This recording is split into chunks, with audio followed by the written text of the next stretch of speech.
Hola, hola, ¿cómo estás? Espero que estés muy bien, Amixer. Bienvenido a este video. Hoy vamos a leer un cuento, un libro, juntos, o 12. Se llama 12 cuentos peregrinos de Gabriel García Márquez. La verdad, este libro lo tengo desde hace como 6 años, si no es que un poco más. Yo creo que más, unos 7. Bueno, 6, 7, algo así. Y este libro lo obtuve en un club de lectura al que me metí, pero nunca di continuidad. De hecho, compré junto con este libro, creo que otro u otros 2 más, pero al modo. Experimenté muchas cosas, pero no me quedé con todas. Y el club de lecturas no fue para mí en ese momento.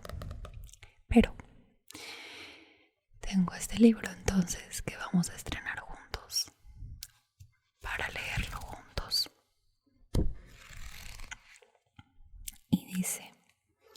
Y dice así: 12 cuentos peregrinos. Y aquí una breve descripción de Gabriel García Márquez. Espero darle continuidad a estos videos, Amixers, así que si te gusta la idea de estar leyendo estos libros, este libro, estos cuentos, déjamelo saber en los comments. Házmelo saber. Si no, de todos modos, voy a estar grabando la continuación. Gabriel García Márquez nació en 1927 en Aracataca, Colombia, Parce, donde lo criaron sus abuelos. En 1947 se matriculó en la Facultad de Derecho de la Universidad Nacional de Bogotá y en ese mismo año se publicó en el diario El Espectador su cuento La Tercera Resignación.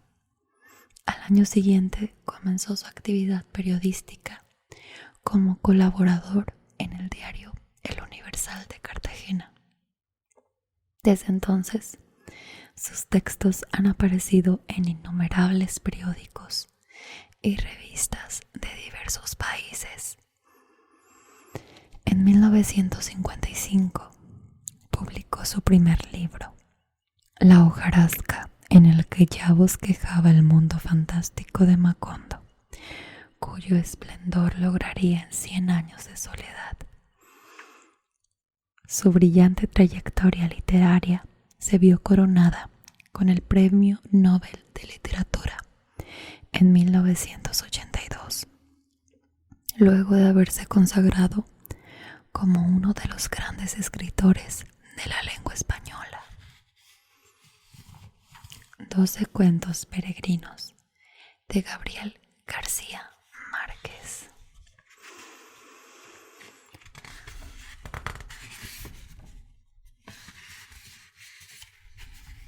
Prólogo. ¿Por qué 12? ¿Por qué cuentos? ¿Y por qué peregrinos? Creo que no era pregunta. Bueno, iniciamos. Los 12 cuentos de este libro fueron escritos en el curso de los últimos 18 años, antes de su forma actual. 5 de ellos fueron notas periodísticas y guiones de cine, y uno fue un serial de televisión. Otro lo conté hace 15 años en una entrevista grabada, y el amigo a quien se lo conté lo transcribió y lo publicó, y ahora lo he vuelto a escribir a partir de esa versión. Ha sido una rara experiencia creativa que merece ser explicada, aunque sea para que los niños que quieren ser escritores, cuando sean grandes, sepan desde ahora que insaciable y abrasivo es el vicio de escribir. La primera idea se me ocurrió a principios de la década de los 70, a propósito de un sueño esclarecedor que tuve después de 5 años de vivir en Barcelona. Soñé que asistía a mi propio entierro, a pie, caminando entre un grupo de amigos vestidos de luto solemne, pero con un ánimo de fiesta. Todos parecíamos dichosos de estar juntos, y yo más que nadie por aquella grata oportunidad que me daba la muerte para estar con mis amigos de América Latina, los más antiguos, los más queridos, los que no veía desde hacía más tiempo. Al final de la ceremonia, cuando empezaron a irse, yo intenté acompañarlos, pero uno de ellos me hizo ver con una severidad terminante que para mí se había acabado la fiesta. Eres el único que no puede irse, me dijo. Solo entonces comprendí que morir es no estar nunca más con los amigos. No sé por qué aquel sueño ejemplar lo interpreté como una toma de conciencia de mi identidad y pensé que era un buen punto de partida para escribir sobre las cosas extrañas que le suceden a los latinoamericanos en Europa.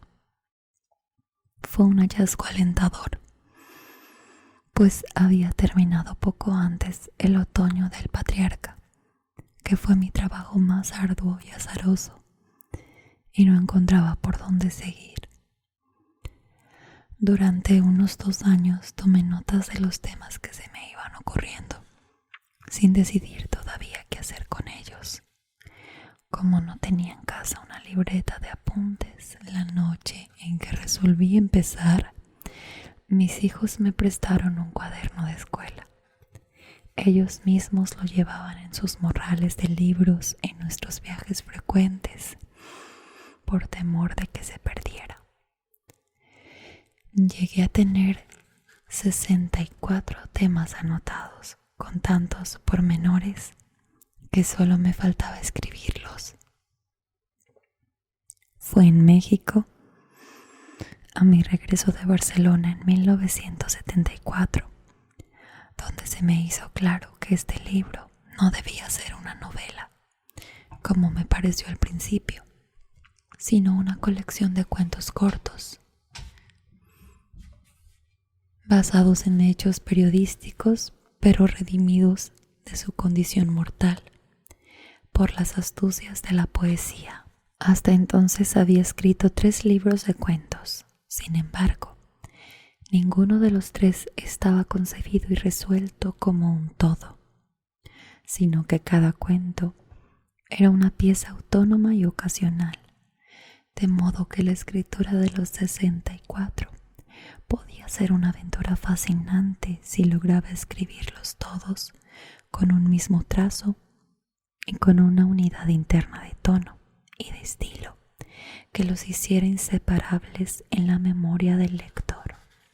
Los 2 primeros, El rastro de tu sangre en la nieve y El verano feliz de la señora Forbes, los escribí en 1976 y los publiqué enseguida en suplementos literarios de varios países.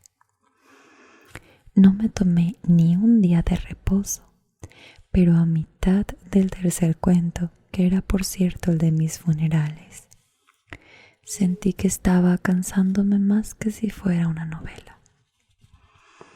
Pues en el primer párrafo de una novela hay que definir todo: estructura, tono, estilo, ritmo, longitud y a veces hasta el carácter de algún personaje. Lo demás es el placer de escribir, el más íntimo y solitario que puede imaginarse. Y si uno no se queda corrigiendo el libro por el resto de la vida, es porque el mismo rigor de fierro que hace falta para empezarlo se impone para terminarlo. El cuento, en cambio, no tiene principio ni fin. Fragua o no fragua. Y si no fragua, la experiencia propia y la ajena se enseñan que la mayoría de las veces es más saludable empezarlo de nuevo por otro camino o tirarlo a la basura. Alguien que no recuerdo lo dijo bien con una frase de consolación. Un buen escritor se aprecia mejor por lo que rompe que por lo que publica. Es cierto que no rompí los borradores y las notas, pero hice algo peor. Los eché al olvido. Recuerdo haber tenido el cuaderno sobre mi escritorio de México, náufrago en una borrasca de papeles, hasta 1978. Un día, buscando otra cosa, caí en la cuenta de que lo había perdido de vista desde hacía tiempo. No me importó. Pero cuando me convencí de que en realidad no estaba en la mesa, sufrí un ataque de pánico. No quedó en la casa un rincón sin registrar a fondo. Removimos los muebles, desmontamos la biblioteca para estar seguros de que no se había caído detrás de los libros y sometimos al servicio y a los amigos a inquisiciones imperdonables. Ni rastro. La única explicación posible o plausible es que en algunos de los tantos exterminios de papeles que hago con frecuencia, se fue el cuaderno para el cajón de la basura. Mi propia reacción me sorprendió. Los temas que había olvidado durante casi 4 años se me convirtieron en un asunto de honor, tratando de recuperarlos a cualquier precio. En un trabajo tan arduo como escribirlos, logré reconstruir las notas de 30. Como el mismo esfuerzo de recordarlos me sirvió de purga, fui eliminando sin corazón los que me parecieron insalvables y quedaron 18. Esta vez me animaba la determinación de seguir escribiéndolos sin pausa. Pero pronto me di cuenta de que les había perdido el entusiasmo. Sin embargo, al contrario de lo que siempre les había aconsejado a los escritores nuevos, no los eché a la basura, sino que volví a archivarlos, por si acaso. Cuando empecé Crónica de una muerte anunciada en 1979, comprobé que en las pausas entre 2 libros perdí el hábito de escribir. Cada vez me resultaba más difícil empezar de nuevo. Por eso, entre octubre de 1980 y marzo de 1984, me impuse la tarea de escribir una nota semanal en periódicos de diversos países como disciplina para mantener el brazo caliente.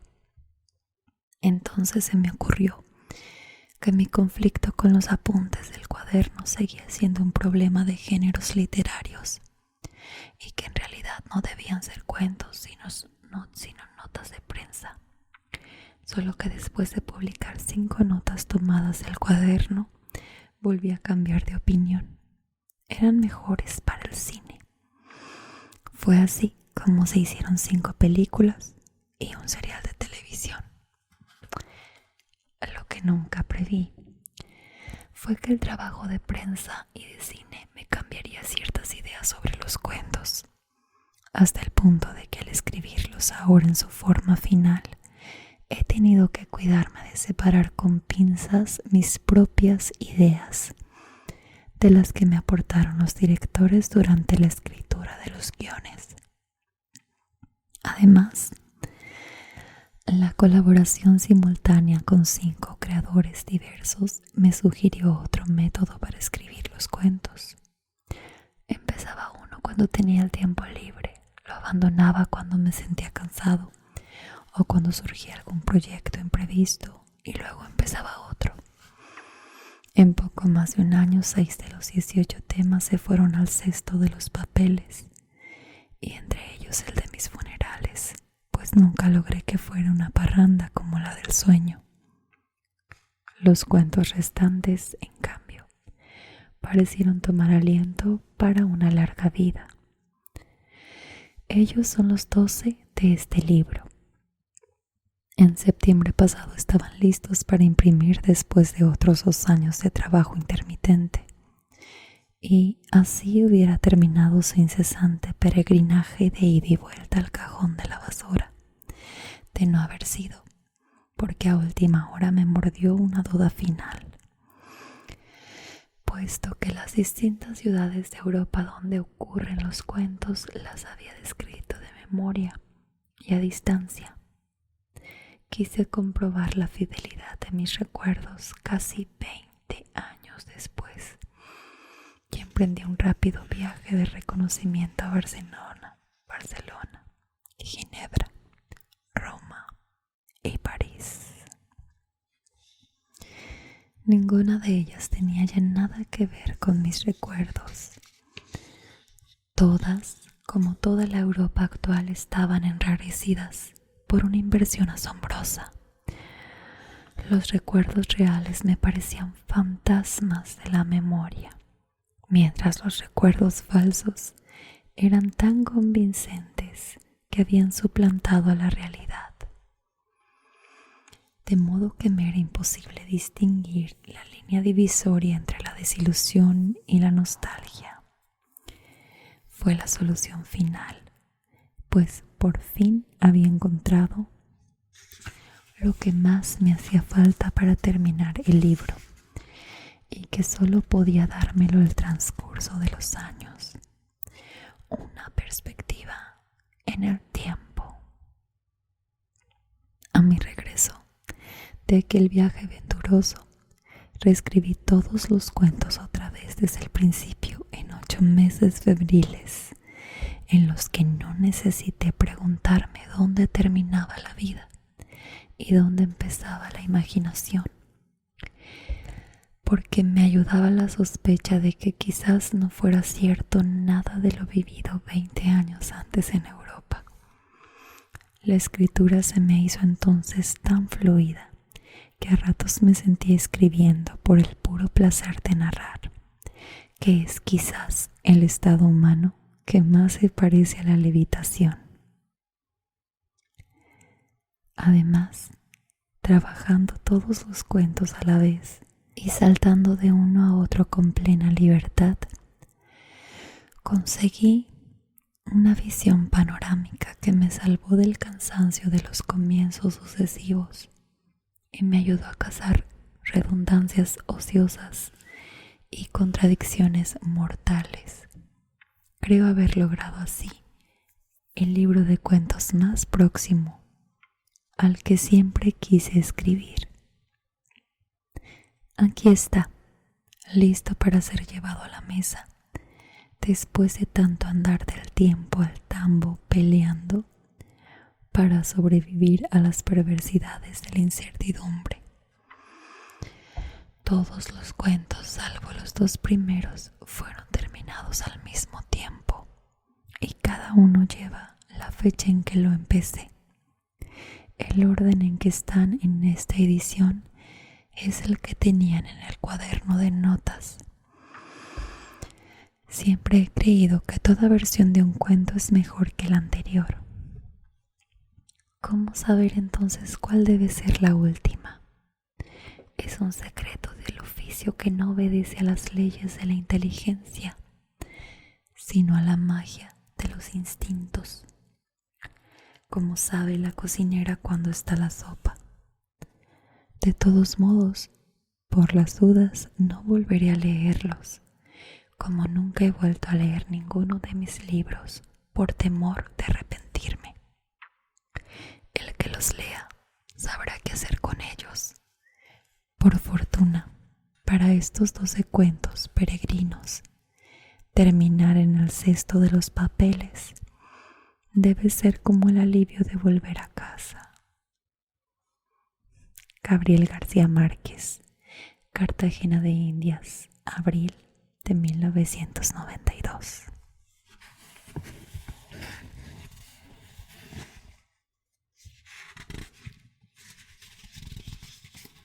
Bastante interesante y solo es el prólogo. Nos dio clases de escritura, nos dio escritura, nos dio contexto. Bien, por hoy este es el inicio del libro.